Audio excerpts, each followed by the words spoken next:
Assalamualaikum warahmatullahi wabarakatuh. I'm Rafia from the KBA class majoring in biology at Andalus University.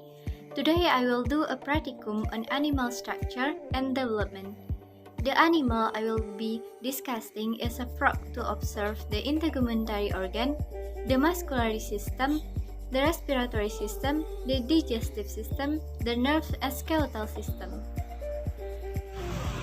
Before performing surgery on a frog, don't forget to use gloves and masks so that surgery process is safer.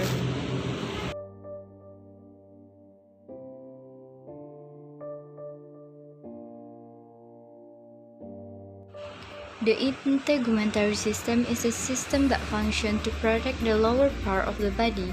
In frog, there are skin, forelimb, hind limb, and eyes.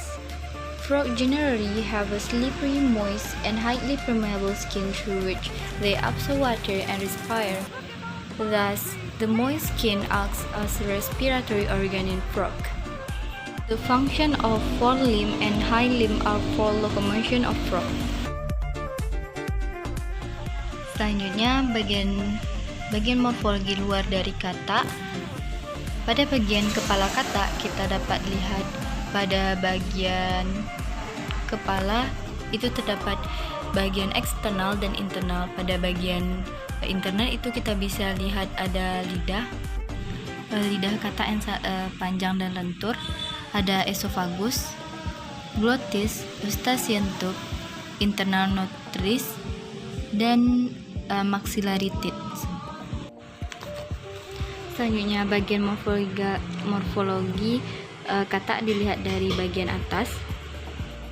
Kata memiliki jari-jari dan selaput yang berfungsi untuk pergerakan saat berenang.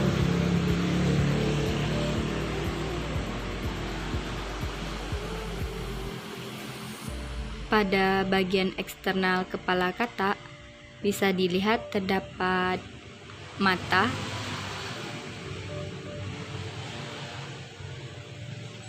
pada mata itu terdapat selaput mata,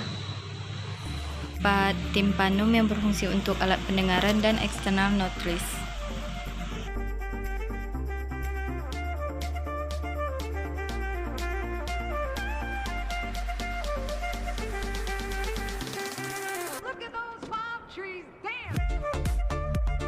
Selanjutnya mengamati bagian otot. Sebelum mengamati bagian otot dilakukan pembedahan, yaitu dengan cara membedah dari bagian kloaka ke atas, digunting secara lurus kulit bagian terluar dari kata.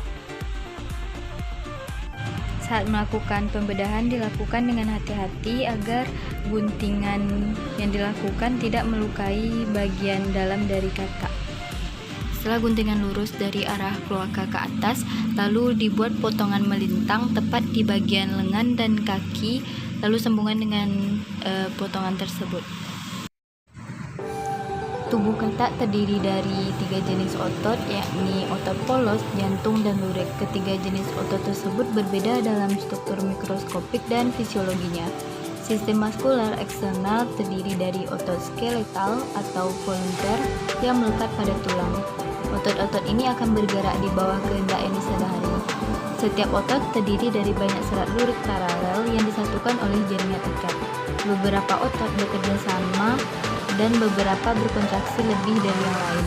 Koordinasi ini diatur oleh sistem saraf. Setiap serat atau kelompok serat memiliki ujung saraf motorik yang menyampaikan impuls untuk merangsang kontraksi.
Geser tangan pedicabin.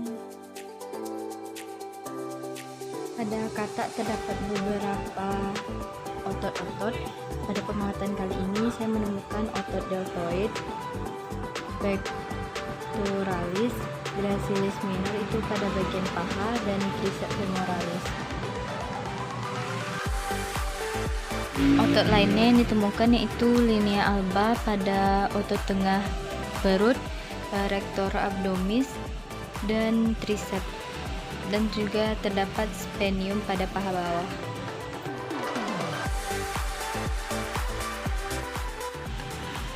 Nafasan pada katak itu ada mulut, trakea, dan paru-paru. Pada katak yang merupakan salah satu jenis amfibi pada fase larva hingga umur 20 hari, alat pernafasan pada katak itu 3 pasang insang luar yang terletak di belakang kepala.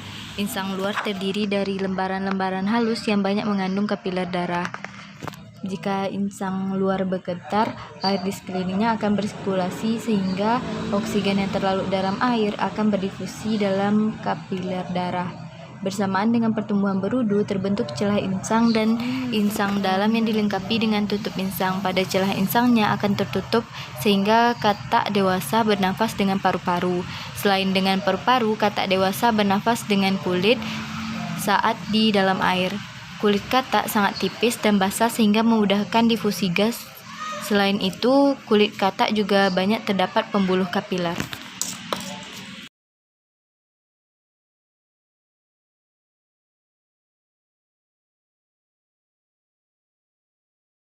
Pada sistem pencernaan katak ditemukan ada bagian-bagian empedu, hati, pankreas, lambung, usus, kloaka. Katak merupakan hewan yang memakan serangga-serangga kecil, dan untuk mengakomodasi kebutuhan makanannya, lidah katak berukuran panjang yang dapat digulung. Hal ini merupakan bentuk adaptasi guna menangkap makanannya. Pada sistem pencernaan pada katak, ada gigi-gigi kecil yang rapuh di sebelah dalam tepi rongga atas mulut, disebut dengan gigi maksila. Gigi maksila sangat lemah, tidak dapat digunakan untuk menangkap makanan. Oleh karenanya, katak mengalami bentuk adaptasi lidah yang panjang, dapat digulung, bersifat kenyal dan lengket. Makanan dimasukkan ke dalam mulut akan dicampur dengan saliva yang dihasilkan oleh kelenjar ludah di rongga mulut. Saliva membantu memecah makanan secara kimiawi, lalu mengubah zat tepung menjadi gula sederhana. Sepasang gigi foramen berbentuk kerucut menghiasi rahang atas rongga mulut yang membantu untuk memegang dan mengunyah makanan. Makanan yang telah dilumatkan bercampur dengan saliva didorong menuju faring lalu ke esofagus. Esofagus yang pendek menghantarkan makanan menuju lambung. Saliva dan cairan mukus yang diekskresikan faring ke dalam makanan membantu dalam proses penelanan. Selain itu, esofagus menghasilkan cairan alkali guna memudahkan penelanan makanan.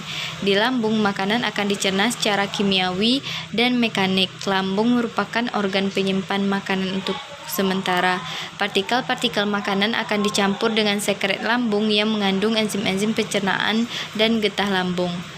Lambung pada katak terdiri dari 2 bagian. Yang pertama itu ada kardiak, adalah bagian yang berbatasan dengan esofagus, sedangkan piloris bagian yang berbatasan dengan usus halus menuju kloaka. Otot-otot dinding lambung membantu meremas-remas makanan, mencerna secara mekanik, sedangkan di sisi lain enzim-enzim pencernaan dan getah lambung bekerja mencerna makanan secara kimiawi. Makanan katak yang berupa serangga akan dibantu dicerna oleh enzim kitinase. Lalu dinding lambung menghasilkan enzim kitinase yang membantu mencerna zat kitin penyusun rangka luar atau cangkang yang keras pada arthropoda. Hal ini memudahkan katak dalam menyerap nutrisi dari makanannya, yaitu serangga. Partikel-partikel makanan dialirkan menuju usus halus melalui gerakan peristaltik. Terdapat sphincter piloris yang membatasi lambung dengan usus halus, berfungsi mencegah agar makanan tak dapat masuk kembali ke dalam lambung. Usus halus menerima makanan dari lambung, melanjutkan pencernaan secara kimiawi. Usus katak terbagi menjadi daerah pencernaan yaitu duodenum dan daerah penyerapan yaitu ileum. Sebagian besar proses pencernaan berlangsung di dalam usus halus. Enzim-enzim pencernaan dari kelenjar pencernaan pankreas diekskresikan ke dalam ruang usus halus. Garam empedu hasil sekresi dari hati dicurahkan ke dalam ruang usus halus guna memulsikan lemak untuk dipecah oleh enzim lipase menjadi asam lemak dan gliserol. Sari-sari makanan akan diserap melalui pembuluh darah di sepanjang ileum yaitu usus penyerapan untuk diedarkan ke seluruh sel di dalam tubuh. Sisa-sisa makanan yang tidak tercerna akan didorong secara peristaltik menuju usus besar. Sama halnya seperti manusia. Di dalam usus besar katak nantinya ampas makanan ini akan mengalami pembusukan, lalu penyerapan air dan nutrisi yang tak terserap ketika berada di usus halus. Kotoran akan dibuang melalui kloaka yaitu merupakan muara tiga saluran yaitu saluran pencernaan, saluran urin, dan saluran reproduksi.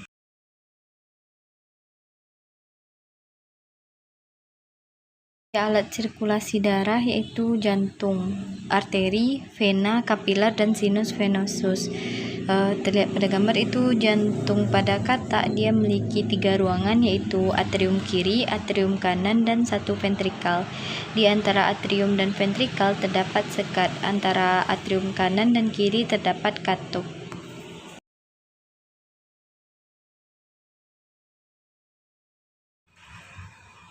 Sistem saraf dan sistem skeletal pada katak tidak bisa saya lakukan dan amati. Jadi di sini adalah gambar yang berasal dari internet, yang mana pada sistem saraf katak itu memiliki ada pada bagian otak kecil dan otak besar, dan terdapat spinal nerve, spinal cord, dan medulla oblongata. Pada bagian skeletal katak yang berguna untuk mengukuhkan badan, yaitu menopang bagian organ lainnya, itu terdapat pelvic bone, tibiofibula, femur, carpal, radio ulna, dan lain-lain.